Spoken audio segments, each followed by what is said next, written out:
I know you want to think that your child is just being silly, but some emotional management is no joke. No, it's not going to go away on its own. You may also be thinking, they just need to toughen up, build some resilience, learn to deal with it. Or maybe you're hoping that it's just a phase and your child will grow out of it. Well, I'm here to tell you that your assumptions may not be true. Your child is struggling with controlling their emotions, and it isn't just a phase. The longer you wait to help your child, the more difficulty they will have changing.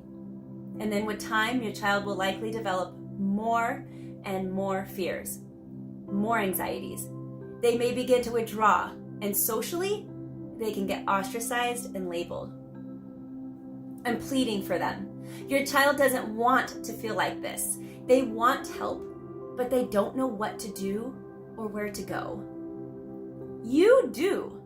I'm here to say that you can help them. I can give you the tools you need to guide your child. Check out my fully online behavior management course, Helping Children Control Their Emotions. It can really help your child and your family.